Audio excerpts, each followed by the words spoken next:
Hi, it's Ozzy from Three Monkey Solderless, home of the world's greatest solderless pedalboard cable system for both AC and DC applications. Your audio in the DC. Simple, just cut your cable and screw your ends on. No tools, no wire stripping, no complications, no little set screw to lose. Just screw it on and you're ready to go. And obviously we've got some formable cable so it holds its position.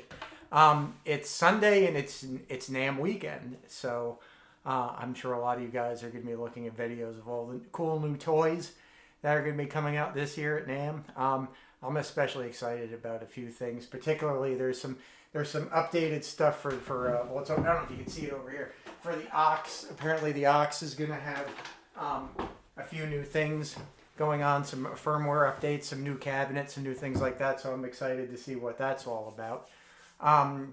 Greg's out there at NAMM right now with Brad from Aerosmith, and they're having a good time meeting some people and walking around and hanging out with Paul Reed Smith. Brad's going to be playing a Paul Reed Smith guitar pretty soon. He's already playing one that he really loves, but I think he's going to get a few more. We've had some run-ins with Floyd Rose, one of my personal heroes. Shout out to Floyd.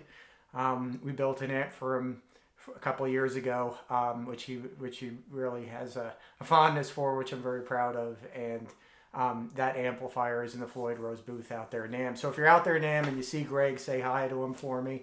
If you see Floyd, say hi to Floyd, and take a look at the little sock monkey that we built for him. So anyway, on this weekend, what are we doing?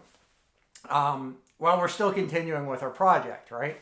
And sometimes our project, we come up with ideas as we go along, and then we have to kind of slow down in one area and take a sort of like a detour into another area to build something that we think might help the situation.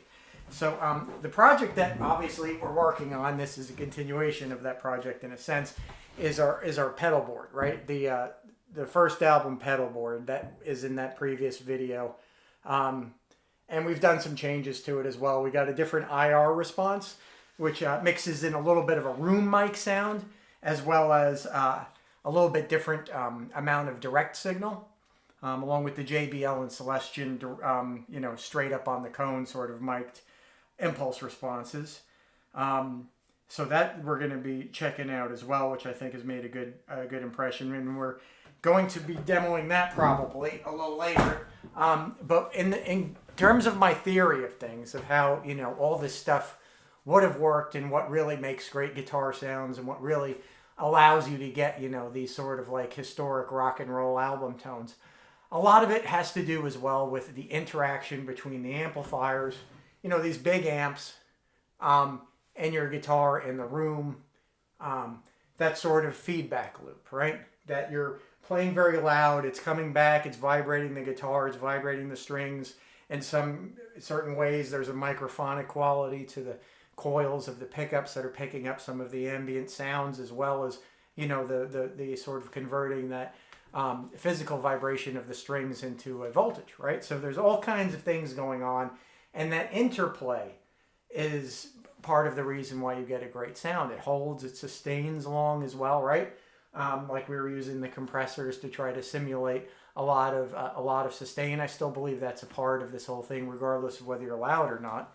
But the loudness is important. And when you're dealing with something that we're trying to do in this experiment, which is to get that sound at a level that you can tolerate being in the room with, that you can play in your house or your apartment, that you can use headphones with, that interaction, that loop is broken. Right? In a situation like with headphones, it's absolutely broken. There is no relationship, right? The signal stops at your ears. It never gets out into the open to relate to your guitar. And if you're playing through monitors like I do here, where I don't want to disturb anybody, you're playing very low as well. Less than a spoken voice would be. So that interaction is cut down a lot more. So being that I think that we need something like that, I decided to go ahead and build something, all right? And it's basically another guitar. So what do we have? We've got ourselves in all parts. It's a second that they were getting rid of a couple of years ago, which I had on the shelf. A blue Strat body, and we've done some routing to it, as you can see, right? We've got a big open hole right here. We've got a humbucker route here. We've expanded out the wire channels a little bit, and on the back, it's a battery box, right? So what's this about? Why did we do this today? What are we putting together? Probably you can probably imagine that already, but I'll show you. We've got this, the pick guard, okay? And what's on it? It's the Fernandez sustainer, okay?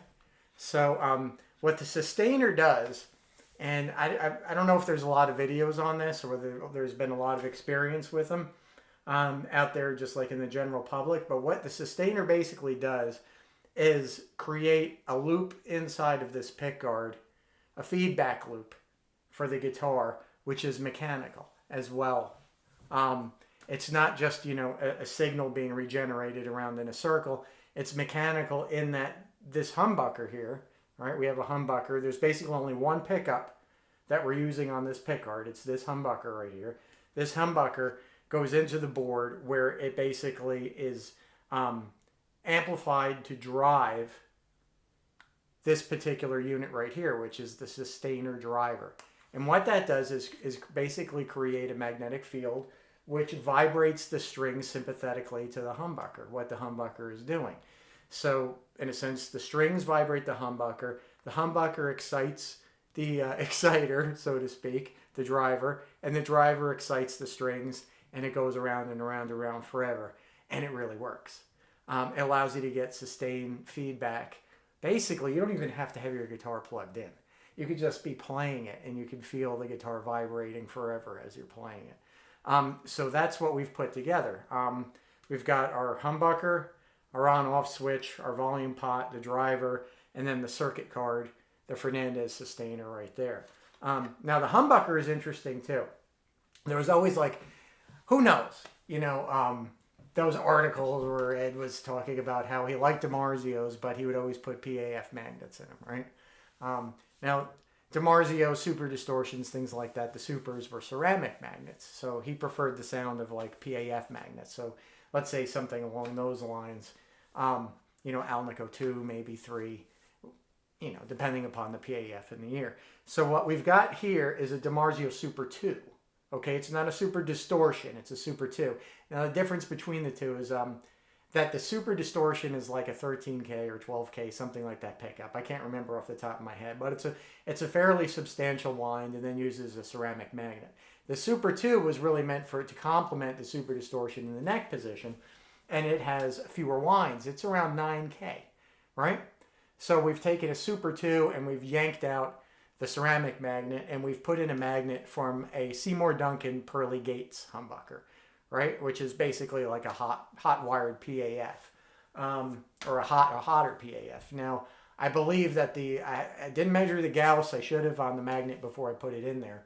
But I believe that the magnet is probably juiced up more than the normal, let's say like, you know, a Seth Lover or a 59 PAF. So it should give you a little bit more output as well, but we're not really concerned about that because we're going to be, you know, having this infinite loop going on right here. So that's what the project is today. All right, we're going to be building out this guitar and then testing it through our rig and see how it sounds. So I probably won't bore you with the actual assembly of the guitar. I'm just going to put it together. And then we'll sort of do like a little demo with the board. So anyway, thanks for watching, and we'll see you real soon.